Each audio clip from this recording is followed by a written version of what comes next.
Good day. Welcome to this talk. This is James Lactao and I am a PhD student at the University of the Philippines in the Philippines. And I'm here to present my paper entitled When Everything Revolves Around the Sun, Venus Included. Here's an abstract of my paper. This paper explores the experiences of Kelly, not her real name, on how it is to be the older sister of a person with autism. According to Seltzer and Orsmond, in 2009, there is relatively little knowledge about the trajectory of sibling relationships of someone who has a sibling with autism. Thematic analysis was used to identify key ideas from the semi-structured interview. The language of communication is a mixture of English and Filipino. Filipino texts in this paper are accompanied by the English translation. Using life history, there were three turning points identified in the life of the respondent: antipathy, understanding, and pride, that describe her experiences and contexts. Antipathy refers to that point in her life when she asks the whys of her brother's disability and the extra responsibilities she has to take on at a young age. She grew up with expectations from her parents to help her brother with his social and academic needs. Understanding refers to that point when she eventually empathizes with her brother and makes sense of the things that he needs. Pride is that point when she feels proud of the achievements of her brother in spite of his differences. She recognized that, notwithstanding his disability, he was able to gain recognition from his school and family. Further, this paper sought to describe the interviewee's adaptation to the disability of her brother and the context and meaning of a person with a sibling with this ability. This paper is divided into different parts and we shall be going through them by first having an introduction, and then I'll be explaining the framework, the setting and the method of this research, data gathering, the common themes, and summary and concluding remarks. Now for the introduction, let me just explain the motivation behind this study. It's a personal motivation because I grew up with a brother with intellectual disability. And at a young age, I was asked to teach him, to be his tutor. And years later, when I started teaching in a school, students with learning disabilities were assigned to me. And from that experience as a teacher, my perspective of the world of students with learning disabilities broadened. No? Apart from my personal experience with my brother, teaching these kids widened my perspective and helped me understand them even more. Now, that's my personal bias for this study, and that I interviewed Kelly. That's not her real name. She's 16 years old by the time that I interviewed her, and her brother has autism. So her brother is 14 years old then. And we're trying, in this paper, I would like to look into the experience of Kelly as an individual with a sibling with disability. Now the framework of this research is the life history model. I got it from Gelba Frank's life history model of adaptation to disability, the case of a congenital amputee. So what is life history model? It is to get to tell the story of his or her life in his or her own words. So that's the idea coming from the person. So life history model. And I come up with the following ideas or turning points. No? These turning points actually, one, describe her adaptation to the disability of her brother. And also, these turning points would describe the context and meaning of a person with a sibling with disability. I mentioned earlier in the abstract that there are three turning points, which I'll be discussing further later. Going to literature, I had to review certain studies and I tried to extract certain context and experiences of Kelly and put it side by side with common themes or things that are found in literature. Among them are from Greek. Um, he mentioned here that growing up with a sibling with autism appears to manifest in both positive and negative outcomes for siblings, depending upon important demographical, family, and individual variables. So he came up with positive and negative outcomes for siblings. And among the positive ones are um, studied by Kaminsky and Dewey in 2002. They concluded that it is more likely for siblings of individuals with autism spectrum disorder, ASD, who live in larger families to be well adjusted. So if a person with disability belongs to a large family, then the individual surrounding or the siblings surrounding this person with disability would be well adjusted. Reason is because a lot of care is being given to that person and the responsibilities are distributed. Another positive aspect here is that children and adolescents' self-concepts appear to benefit from them having a sibling with ASD when demographic risk factors are limited, from Max and Reeve in 2007.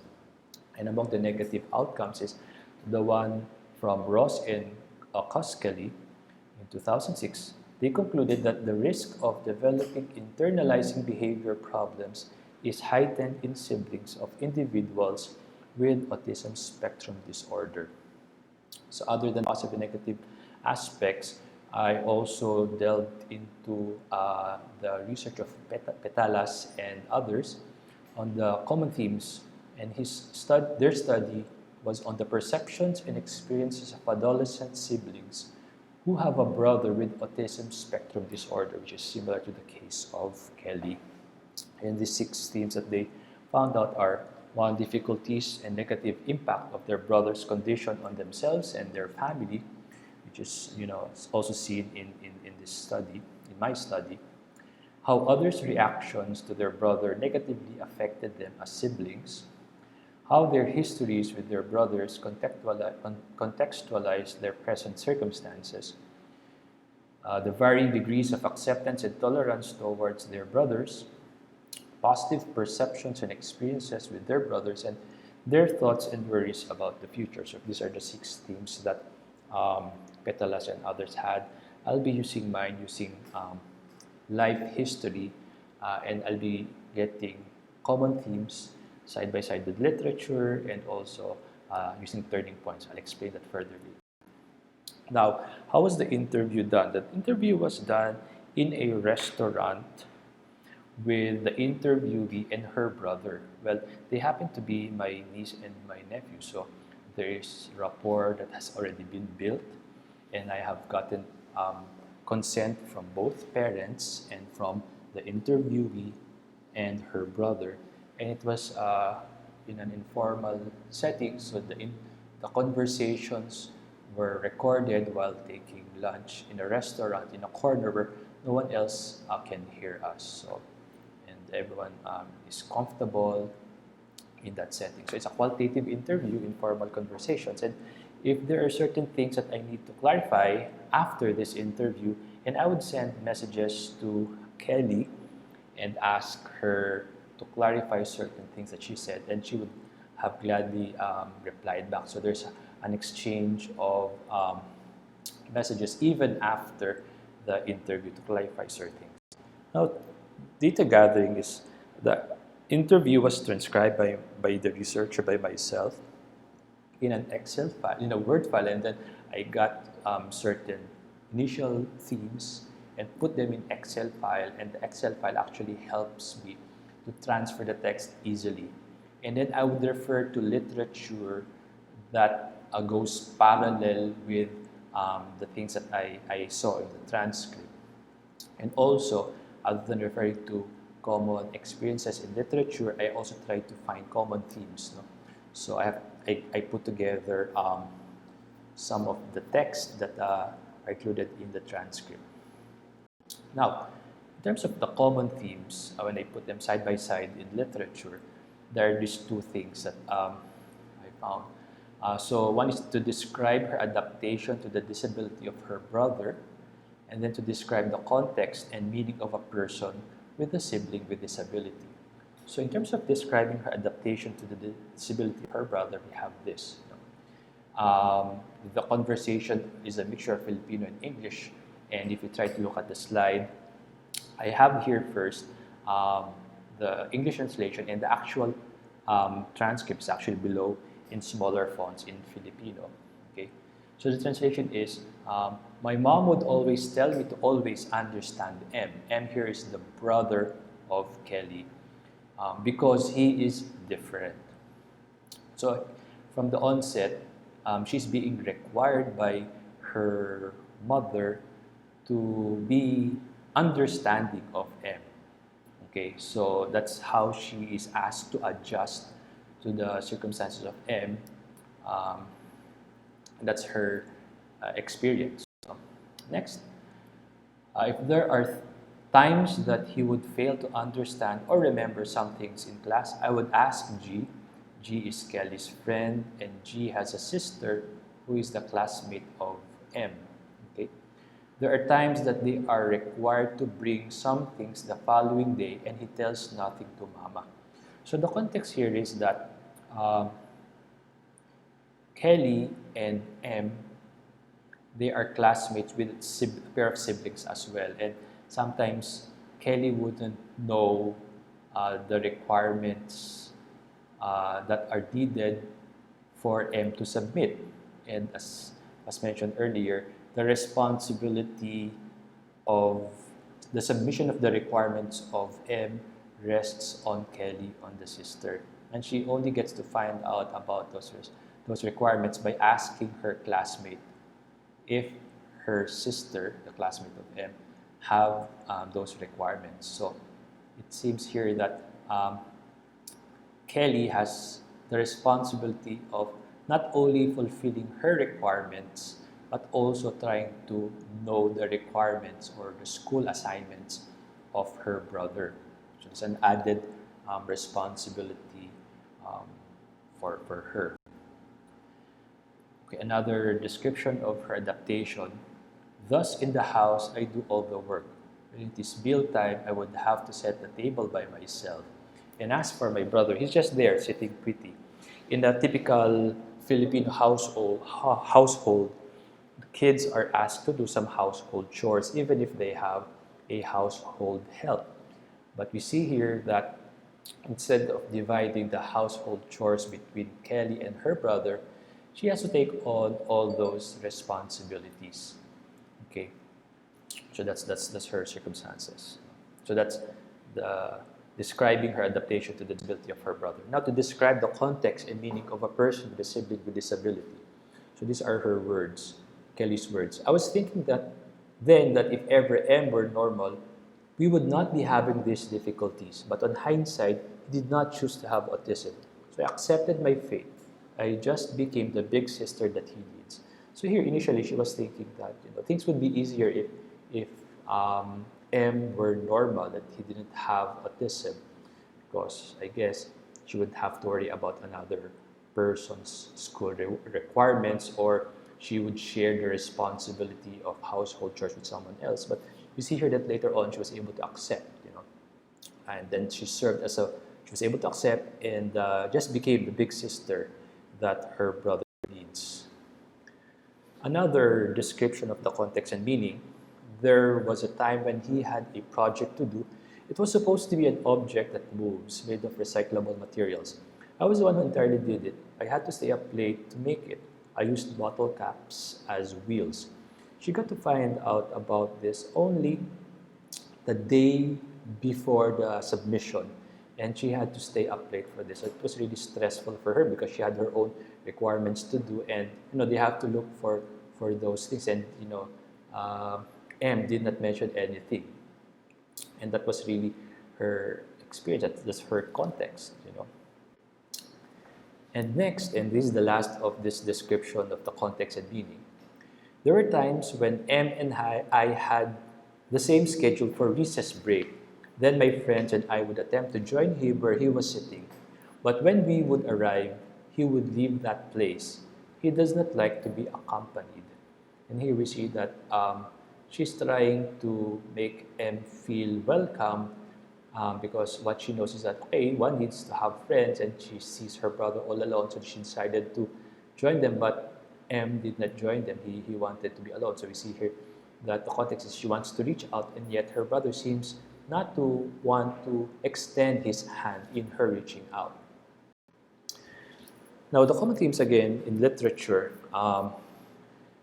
from Benedict's and Sibberg, they saw that there is precocious responsibility on the individual with a sibling with disability. And this one, Sorogon, who is a Filipina researcher, her research on parental expectation, her research on siblings, persons with siblings with disability, mentioned about parental expectations on that person.